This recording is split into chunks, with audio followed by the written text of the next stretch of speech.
تو اتحاد بین المومنین بھی کیا ضروری نہیں ہے؟ گھر میں جب تک اتحاد نہیں ہوگا گلی والوں سے بھی اتحاد نہیں ہو سکتا۔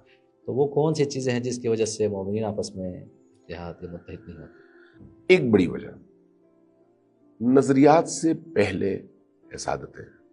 وہاں پر ایک طرف حزب اللہ ہے اور ایک طرف عمل ہے۔ حزب اللہ تو خط ولایت فقیہ پر ہے، عمل والے خط ولایت فقیہ پہ بھی نہیں ہے، اس کے باوجود ان کے درمیان اتحاد ہے۔ دیکھیں، عمل اور حزب اللہ کے درمیان ایک زمانے میں بڑی شدید لڑائیاں ہوئی۔ ملت کے ایسے مشترکات نہیں ہیں جن پر ہم بیٹھ سکتے ہیں۔ آؤ مل کر صرف ایک چائے پیتے ہیں، حال احوال کرتے ہیں، کوئی سیاسی گفتگو ہم نہیں کریں گے۔ ذرا جب آئے پاکستان میں تو وعدہ صادق دو پر امن درآمد کے حوالے سے ایک دور تھا۔ تو رہبر جیسی شخصیت اور اس عظیم نظام کے ہوتے ہوئے کسی اور کی طرف ہمیں جانے کے، کسی اور نظام کو رول ماڈل بننے کی ضرورت ہے؟ سورج چمک رہا ہو اور آدمی ٹارچ لے کر نکلے تو اس کا مطلب یہ ہے کہ یا اس میں عقل نہیں ہے یا وہ مغرض ہے۔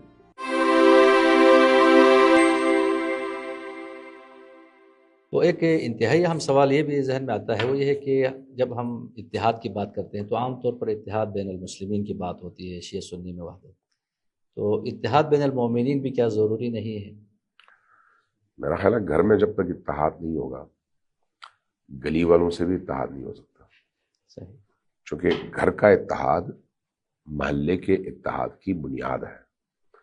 ورنہ محلے والے آپ سے پوچھیں ابھی پہلے اپنے گھر میں جاؤ، اصلاح کرو، اس کے بعد اب باہر آؤ۔ یہ جو تبلیغ دین کے حوالے سے امیر المؤمنین کا ایک فرمان ہے نا نہج البلاغہ میں، جس میں انہوں نے اس بات کی طرف ہمیں متوجہ کیا ہے کہ جو شخص معاشرے کی اصلاح کرنا چاہتا ہے تو اس کے لیے ضروری ہے وہ پہلے اپنے نفس سے اس کا آغاز کرے۔ تو جو کچھ اس وقت معاشرے کے اندر ہے اس کے دونوں پہلو ہیں، گھر سے باہر بھی، گھر کے اندر بھی۔ تو اس لیے مومنین کے درمیان جو اتحاد کی ضرورت ہے وہ کم از کم بھی اتنی ہی ہے جتنی باہر کی دنیا کے ساتھ اتحاد کی ضرورت ہے، اور اختلاف کے نتیجے میں ہم ڈیمیج ہو رہے ہیں۔ اس ضرورت کا تو میرا خیال کوئی بھی منکر نہیں ہے۔ لیکن سوال یہ پیدا ہوتا ہے، چلے اہل سنت کے ساتھ جب بات ہوتی ہے تو ہاں مشترکات پہ کہتے ہیں، مشترکات پہ اتحاد ضروری ہے، آپس میں تو کوئی اختلاف بھی نہیں ہے، تو وہ کون سی چیزیں ہیں جس کی وجہ سے مومنین آپس میں اتحاد یا متحد نہیں ہوتے؟ اس حوالے سے پتہ نہیں اچھا لگتا ہے یا نہیں، لیکن ایک حدیث میں نے پڑھی تھی تو ایک اخلاق کے استاد تھے، جب ان سے گفتگو ہوئی تو کہنے لگے کہ حسد کے 100 حصے ہیں، 90 یا 99 حصے علماء کو دیے گئے ہیں، باقی ایک حصہ باقی لوگوں میں تقسیم ہوا۔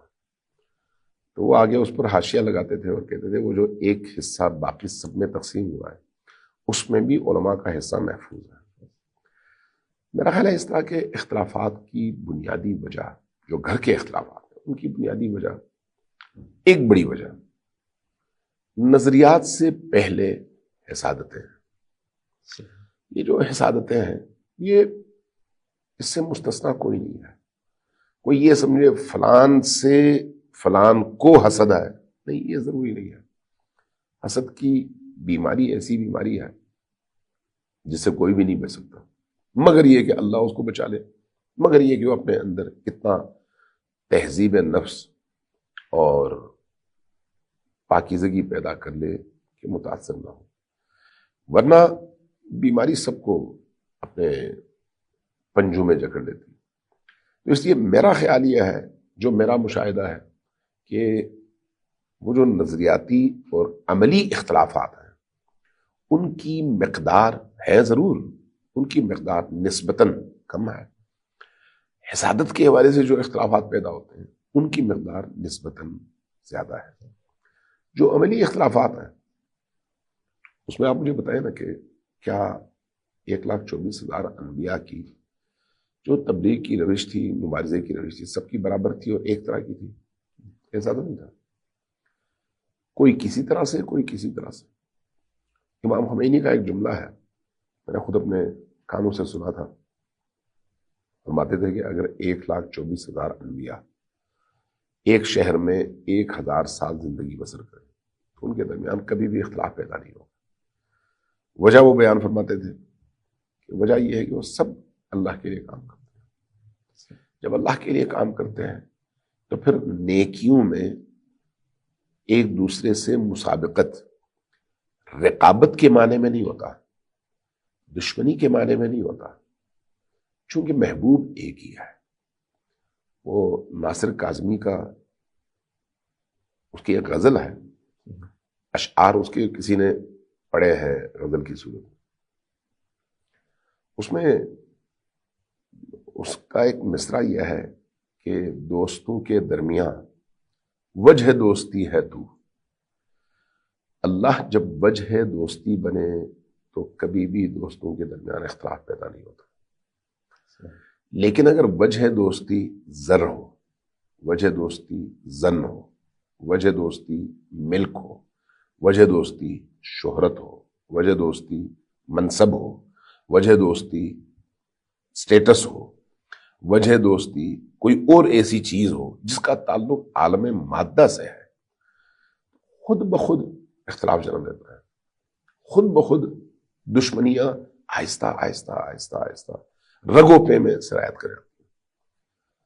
آپ یہ دیکھیں کہ اگر آپ کو کوئی شخص امیر المؤمنین کے حرم میں یا امام حسین کے حرم میں گریا کرتے ہوئے اپنے ہوش سے جاتا ہوا نظر آئے اور آپ رو نہ پاتے ہوں تو آپ کے دل میں اس کے لیے حسد پیدا ہوتا ہے یا رشک؟ اس کے لیے آپ کے دل میں حسد پیدا کیوں نہیں ہوتا؟ کیوں اس کو یہ توفیق ملی اور مجھے نہیں ملی؟ کیوں یہ نہیں ہوتا؟ یہ احساس ضرور ہوتا ہے مجھے نہیں ملی، اس کو ملی، لیکن وہ جو احساس پیدا ہوتا ہے اس کے پیچھے اس کے لیے نفرت نہیں، اس کے لیے محبت کے جذبات ہوتے ہیں.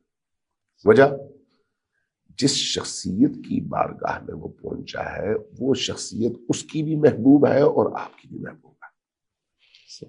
اس لیے اللہ کی راہ میں جو لوگ کام کرتے ہیں وہ جب دوسرے کو کامیاب ہوتا ہوا دیکھتے ہیں تو رشک کرتے ہیں اور خوشی محسوس کرتے ہیں اور ان کے لیے دعا کرتے ہیں. لیکن جب مادی مفادات ہوں، چاہے اللہ کے نام پر ہوں، دین کے نام پر ہوں، اہل البیت کے نام پر ہوں، منبر کے نام پر ہوں، تحریک کے نام پر ہوں، نہضت کے نام پر ہوں، کسی اور نام پر ہوں، انقلاب کے نام پر ہوں، جہاں پر مادیت آتی ہے وہاں پر پھر رشک کی جگہ رقابت جنم لیتی ہے اور رقابت جو ہے ابلیس کی طرف لے کر جاتی ہے. اس لیے اختلافات سلیقے میں یقیناً ہو سکتے ہیں، لیکن سلیقوں کے اختلافات میں اگر اللہ ہو تو کبھی بھی وہ منفی رقابت میں تبدیل نہیں ہوتا وہ اختلاف. لیکن اگر اللہ نہ ہو تو پھر کیوں نہیں؟ آپ یہ دیکھیں گے اسی مملکت کے اندر انقلاب اسلامی کے اندر دونوں طرح کے ماڈلز آپ کو نظر آتے ہیں. امام خمینی کے زندگی کے آخری ایام میں آیت اللہ منتظری کو برطرف کر دیا گیا اور امام خمینی کی وفات پر آیت اللہ خامنئی کا انتخاب کیا گیا. اگر آپ اس دور کی تاریخ دیکھیں، آپ اگر یہاں پر تھے یا نہیں تھے پڑھیں، ہم نے اپنی آنکھوں سے دیکھا کہ آیت اللہ خامنئی کے انتخاب پر ان کے حوالے سے کوئی مثبت انداز اختیار نہیں کیا گیا آیت اللہ منتظری کی طرف سے. انداز جذباتی اور منفی ہی تھا اور کامنٹس نیگیٹو ہی تھے. لیکن جب ان کا انتقال ہوا تو آیت اللہ خامنئی کا جو انداز تھا، آپ ان کے اس لیٹر میں اس انداز کو دیکھ سکتے ہیں. انتہائی محترمانہ، انتہائی شفقت والا، انتہائی تعمیری، توصیفی اور خدائی رنگ اس میں نظر آتا ہے. جب انسان اللہ کے لیے کوئی کام کرتا ہے تو اس کے کام میں حسادت پیدا نہیں ہوتی. جو ہماری بنیادی بیماری ہے ہمارے معاشرے کے اندر، وہ اصل بیماری یہ ہے. اس بیماری سے جب تک ہم نہیں نکلیں گے شاید ہم درست رستے پر آگے نہیں بڑھ پائیں گے. تو ہم دیکھتے ہیں کہ مثلا لبنان کی اگر مثال دیکھیں، وہاں پر ایک طرف حزب اللہ ہے اور ایک طرف عمل ہے. حزب اللہ تو خط ولایت فقیہ پر ہے، عمل والے خط ولایت فقیہ پہ بھی نہیں ہے، اس کے باوجود ان کے درمیان اتحاد ہے. پاکستان میں ہم دیکھتے ہیں کہ اتفاق سے سب یہی دعویٰ کرتے ہیں کہ ہم خط ولایت فقیہ کے ساتھ ہیں، اس کے باوجود پھر آپس میں متحد کیوں نہیں؟ دیکھیں، عمل اور حزب اللہ کے درمیان ایک زمانے میں بڑی شدید لڑائیاں ہوئی. صحیح. لوگ قتل ہوئے، ایک دوسرے کو قتل کیا گیا، یہاں تک نوبت پہنچی. لیکن جب اوپر موجود لوگوں کے اندر شعور اتنا تھا کہ انہوں نے دیکھا کہ بھئی اس سے دین کا نقصان ہے، تو جن کے اندر شعور تھا وہ ایک سٹیپ پیچھے آ گئے. جب وہ پیچھے آ گئے تو وہ جو نفرت کی آگ تھی آہستہ آہستہ بجھنے لگی، اور نتیجتاً مشترکہ دشمن کے مقابلے میں وہ اکٹھے ہو گئے. یہ کس چیز کی علامت ہے؟ شعور اور رنگ خدائی. پاکستان کے اندر اپنے آپ کو سب کہتے ہیں کہ ہم انقلابی ہیں، اور انقلابی ہیں بھی. افکار اور رستے کے حوالے سے دیکھا جائے تو ہر ایک انقلاب کا نام لے گا، امام خمینی کا نام لے گا، رہبریت کا نام لے گا، اس میں سب مشترک ہے. لیکن عملی میدان میں وہ جو رقابت ہے، اس رقابت میں وہ انقلابیت نظر نہیں آتی. وہاں پر وہ اعتدال نظر نہیں آتا، وہاں پر بیلنس نظر نہیں آتا، رویوں میں انتہا پسندی زیادہ نظر آتی ہے. تو جب تک یہ بیلنس ہم نہیں کر پائیں گے معاشرے کے اندر، اور اپنے جذبات کو کنٹرول نہیں کر پائیں گے، سوشل میڈیا اور اس طرح کے دیگر وسائل کا استعمال اپنی خواہشات کے تکمیل کے لیے کریں گے، لیکن یہ نہیں سوچیں گے کہ اس کا نقصان کتنا قوم کو ہوتا ہے، تو اس مسئلے کو حل کرنا آسان نہیں ہے. اس لیے جو چیز اہم ہے وہ وہی ہے جس کی طرف میں نے پہلے اشارہ کیا ہے، کہ زندگی میں اعتدال پیدا کرتے ہوئے مشترکہ ہدف کے تحت اللہ کے لیے کام کیا جائے، اور اللہ کی نیت سے کی جائے، اور جس سے مجھے اختلاف ہے اس کی کامیابی کے لیے دعا مانگی جائے. اگر یہ کام ہم کر سکیں، چونکہ یہ اخلاقی نکتہ ہے لیکن ہے بہت کٹھن. کسی سے آپ کو چڑ ہو، کسی سے آپ کو نفرت ہو، اور آپ تنہائیوں میں بیٹھ کر اللہ کی بارگاہ میں اس کے خیر کی دعا مانگنا چاہیں نا، تو اپنے دل پر منو بھاری پتھر رکھنا پڑتا ہے، آسان نہیں ہوتا. اگر کوئی شخص یہ کام کر پائے تو عملی میدان میں بھی یہ کام ہو سکتا ہے. تو دیکھیں کہ جس وقت ایرانی وزیر خارجہ پاکستان تشریف لے گئے تھے تو وہاں پہ سارے بزرگان کو ایک جگہ ہم نے دیکھا، واقعاً لوگوں کو اس سے خوشی ہوئی. تو کیا ملت کے ایسے مشترکات نہیں ہیں جن پر ہم بیٹھ سکتے ہیں؟ مثلا آزاداری کا مسئلہ ہے، یا سیکیورٹی ایشوز ہیں، یا خود میں اصلاح ممبر ہے، بہت سارے ایسے موضوعات ہیں جن پر اتحاد ہو سکتا ہے. میں دو مثالیں پیش کرتا ہوں آپ کے. ایک تو وہی جو آپ نے مثال دی، وزیر خارجہ جب آئے پاکستان میں تو وہ وعدہ صادق 2 پر عمل درآمد کے حوالے سے ایک دور تھا. اس موقع پر پاکستان کے اندر ایران کے سفیر نے یہ قدم اٹھایا کہ تمام گروہوں کو، تمام شخصیات کو دعوت دی ایک بریفنگ کے لیے، اور اس بریفنگ کی دعوت میں چونکہ میزبان ایک تھے لہذا اس میزبان کی دعوت پر سب آئے، اور پھر اس مہمانی میں ساتھ میں بیٹھ کر کھانا کھانے کا، گفتگو کرنے کا، اور ایک دوسرے کا دیدار کرنے کا ایک موقع میسر ہوا. بہت اچھی بات ہے، لیکن یہ ایک ایسا ایشو ہے جو ایک دفعہ تو چل سکتا ہے، بار بار نہیں، جب تک دلوں کو ایک دوسرے سے جوڑا نہ جائے. سید عمار حکیم سے میری ایک ملاقات تھی تو انہوں نے اپنا واقعہ مجھے بتایا. کہا کہ جب عراق کے اندر دھماکے اپنی شدت پر تھے اور شیعہ سنی ٹینشن اپنے عروج پر تھی، تو ایک دن مجھے خیال آیا کہ مجھے کیا کرنا چاہیے اس میں. تو کہنے لگے کہ میں نے فوراً جتنے بھی اہل سنت اکابر تھے سب کو فون کیا اور ان سے کہا کہ آؤ مل کر صرف ایک چائے پیتے ہیں، حال احوال کرتے ہیں، کوئی سیاسی گفتگو ہم نہیں کریں گے. کہنے لگے میری دعوت پر سب نے لبیک کہا، سب آئے. میڈیا نے صرف یہی دکھایا کہ ہم سب کٹھے بیٹھے. کہنے لگے اس کے نتیجے میں پوری قوم کے اندر چاہے سنی تھا یا شیعہ ایک امید کی کرن جاگی، اور وہ جو ایک ٹینس فضا تھی وہ ختم ہوئی. پھر میں وہی بات کروں گا کہ یہ ایک اس طرح کے حادثے، واقعے اور انوائرمنٹ کو ڈیفیوز کرنے کے لیے ایک وقتی علاج تو ہے، لیکن ہمیشہ یہ کام نہیں کیا جا سکتا. اس کا جو دیرپا علاج ہے وہ وہی ہے کہ دلوں کے اندر موجود فاصلوں کو دور کیا جائے، زبانوں پر کنٹرول کیا جائے، لب و لہجے پر کنٹرول کیا جائے. چونکہ لقمان سے جب پوچھا گیا تھا کہ انسانی جسم میں بدترین حصہ کون سا ہے، انہوں نے کہا زبان. کہا بہترین حصہ، کہا زبان. چونکہ اگر زبان پر کنٹرول ہو تو آپ معاشرے کو گل و گلزار بنا سکتے ہیں، کنٹرول نہ ہو تو آپ کو جہنم بنا سکتے ہیں. تو اس لیے رویوں میں اعتدال اور زبانوں پر کنٹرول یہ ایک بنیاد فراہم کرتی ہے کہ آپ دلوں میں موجود کدورتوں کو دور کر سکیں. اگر پاکستان میں آپ غور کریں تو گزشتہ سال جب تشیع کے حوالے سے اور بالعموم صحابہ بل کے نام پر ایک فتنہ پیدا کیا گیا اور ایک بل پاس کیا گیا، تو آپ نے دیکھا پاکستان کے تمام طبقات ایک جگہ جمع ہوئے.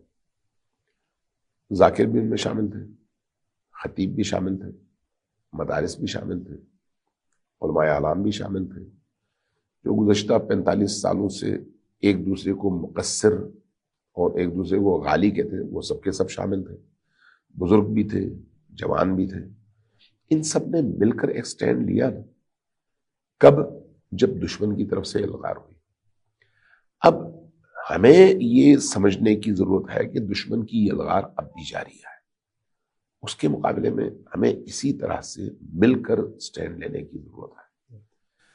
بعض اوقات زبان کی وجہ سے ہی ہم مار کھاتے ہیں، زبان میں اعتدال نہ ہونے کی وجہ سے. اگر اس کو ہم کنٹرول کر سکیں تو معاشرے کا وہ بدترین فرد بھی عملی اعتبار سے جس کے دل میں علی کی محبت ہے، جس کے دل میں علی کی ولایت ہے، کہیں نہ کہیں کام آ جاتا ہے. ایک بہت بڑے ذاکر تھے جنگ کے. ابتدا میں جب ہم بڑے بھرپور انداز میں ایک موومنٹ چلا رہے تھے، جنگ میں ایک بڑا اجتماع تھا، تو وہاں پر بغیر دعوت کے وہ خود آ گئے. بغیر دعوت کے آئے تو سب نے ان کو ویلکم کہا، ان کو اسٹیج پر بٹھایا، میرے ساتھ بیٹھے. اپنی گفتگو میں کہنے لگے بھائی میں ذاکر ہوں، ٹھیک ہے، میں نے غلط بیانیاں کی ہے، ٹھیک ہے، میں جھوٹ بولتا رہا ہوں، ٹھیک ہے، میں یہ کرتا رہا ہوں، وہ کرتا ہوں، یہ سب کچھ ٹھیک ہے، لیکن شیعہ تو میرے دل میں علی کی محبت تو ہے. تو جب آگ لگتی ہے تو آگ بجھانے کے لیے جہاں پر صاف پانی کام آتا ہے وہاں پر گندا پانی بھی کام آتا ہے. تو آپ ہمیں گندا پانی سمجھ کر ہی قبول کر لیں تاکہ ہم سب مل کر دشمنوں کی طرف سے لگائی ہوئی اس آگ کو بجھا سکیں. بات حکیمانہ تھی. یہ چیز ہمارے اپنے علماء کی معاشرت کے اندر اور ان کے آپس کے اختلافات کے اندر بھی بڑا معنی رکھتی ہے کہ آپ دوسرے کو گمراہ سمجھیں، دوسرے کو کچھ اور سمجھیں، لیکن زبانوں پر کنٹرول کرتے ہوئے باہمی احترام کے رشتوں کو اگر آپ ملحوظ خاطر رکھ سکیں اور ازالہ کر سکیں تو سب کٹھے بیٹھ سکتے ہیں اور اس طرح کے ایشوز پر مل کر فیصلہ کر سکتے ہیں. تو اس حوالے سے بس آخری سوال کہ زیادہ مزاحم نہیں ہوتا کہ اس وقت آپ دیکھتے ہیں عالم اسلام میں اگرچہ تشیع اقلیت میں ہے، لیکن ہم دیکھتے ہیں کہ انقلاب کی بدولت اس وقت عالم اسلام کی قیادت تشیع کے ہاتھ میں ہے، اور خصوصاً ایران اور اسرائیل کی جنگ کے بعد یا فلسطین کے ایشو کے بعد دنیا نے دیکھ لیا کہ تشیع کی حقانیت جو ہے کیا ہے، اور الحمدللہ نظام ولایت فقیہ اس وقت دشمن کے مقابلے میں ہے. تو رہبر جیسی شخصیت اور اس عظیم نظام کے ہوتے ہوئے کسی اور کی طرف ہمیں جانے کے، کسی اور نظام کو رول ماڈل بننے کی ضرورت ہے. دیکھیے یہ تو عظم الشمس ہے. سورج چمک رہا ہو اور آدمی ٹارچ لے کر نکلے تو اس کا مطلب یہ ہے کہ یا اس میں عقل نہیں ہے یا وہ مغرض ہے. سورج کے سامنے آپ چراغ لے کر نہیں نکلتے، اندھیرا ہو تو ٹھیک ہے.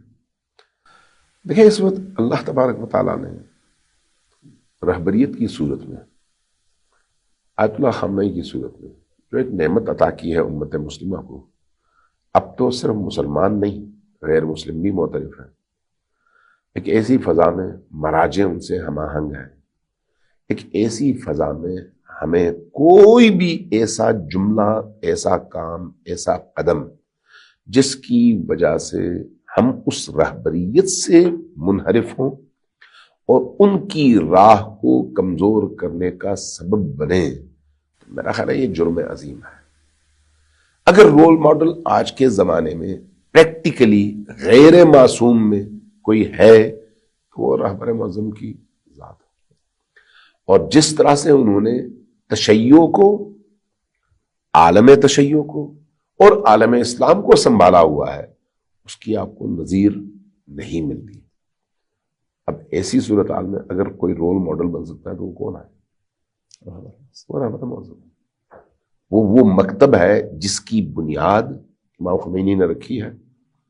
حقیقت میں تو اہل البیت ہی کا مکتب ہے، لیکن اس کے اوپر جو خاک پڑی ہوئی تھی اس خاک کو الگ کر کے، صاف کر کے چہرے کو امام خمینی نے پیش کیا اور اس چہرے کو مضبوط کیا رہبر معظم. لہذا اگر آج عالم کے سامنے حقیقی معنوں میں کوئی رول ماڈل ہے غیر معصوم میں پھر عرض کروں گا جو کوئی پھر یہ سوء استفادہ نہ کرے کہ آپ معصومین کو چھوڑ کر غیر معصومین کو رول ماڈل بنا رہے ہیں. ہم بات کر رہے ہیں فوٹو کاپی کی. یہ خود امام خمینی فرماتے ہیں امام زمانہ جب یہ تو ہمارے تمام مراجع کا وہ ہے نا کہ بھئی معصوم کے قدموں کی خاک کا ایک ذرہ بھی ہم سے بہتر ہے. ٹھیک ہے.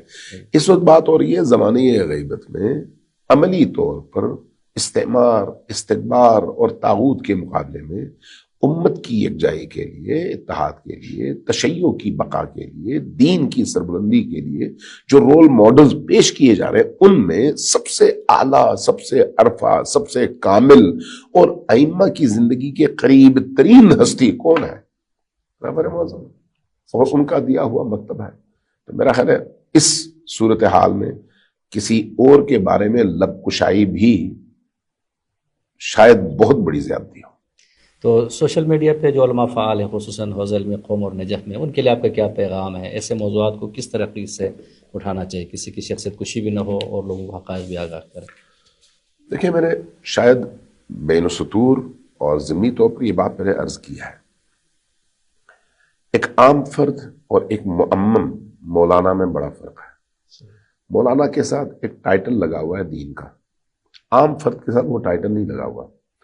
اس لیے مولانا اچھا کرے تو دین کی سربلندی کا سبب بنتا ہے، مولانا برا کرے تو دین کی سرنگونی کا سبب بنتا ہے. یہ یاد رکھیں کہ ایک مولانا اگر ایک کپ چائے بھی غصب کر کے پی لیں تو بات آتی ہے دین پر، یہ دین نے اس کو یہ سکھایا ہے. جبکہ ایک عام فرد پورا ملک ہڑپ کر جائے تو دین پر الزام نہیں آتا، جیسے ہمارے ملک میں ہوتا ہے دین پر الزام نہیں آتا. لہذا نجف ہو یا قم ہو، جب ہم اجتماعی اور سوشل میڈیا کے پلیٹ فارمز کو استعمال کرتے ہیں تو یہاں پر ہمیں اپنی ذات نہیں، دین کی منفعت کو، دین کی حکمت کو اور دین کی سربلندی کو سب سے پہلے پیش نظر رکھنا چاہیے. اور کوئی ایسا لب و لہجہ اختیار نہیں کرنا چاہیے جس کے نتیجے میں دین پر چوٹ پہنچے اور دین کو نقصان ہو، خصوصاً مکتب علی و آل علی کو نقصان ہو. یہ غلط ہے. اس لیے بہت اعتدال کی ضرورت ہے، حکمت علوی کی ضرورت ہے. ائمہ علیہ السلام کی سیرت کے آئینے میں دین کو بیان کرنے کی ضرورت ہے. ہمارے معاشرتی آئینے میں نہیں. ہمارے معاشرے میں ایجیٹیشن، تکفیر، لعنتیں، فلان فلان، یہ چیزیں جو ہے ہمارے مذہب کا چہرہ بن رہی ہیں. ان چیزوں سے اجتناب اور علوی حکمت کو اپنی شناخت کا ذریعہ بنانا، یہ میرا خیال ہے سب سے پہلی ذمہ داری بنتی ہے. بہت شکریہ. ہم آپ کو شکریہ ادا کرتے ہیں کہ آپ نے موقع دیا ہم آپ سے استفادہ کریں. اللہ سلامت رکھے آپ کو. بہت بہت شکریہ. حرم پاک بھی، اللہ بھی، قرآن بھی ایک، منفعت ایک ہے، اس قوم کا نقصان بھی ایک ہی، سب کا نبی، دین بھی، ایمان بھی ایک. کچھ بڑی بات یہ ہوتے جو مسلمان بھی. انشاءاللہ ایک الگ موضوع کے ساتھ پھر حاضر ہوں گے. تب تک کے لیے اللہ حافظ.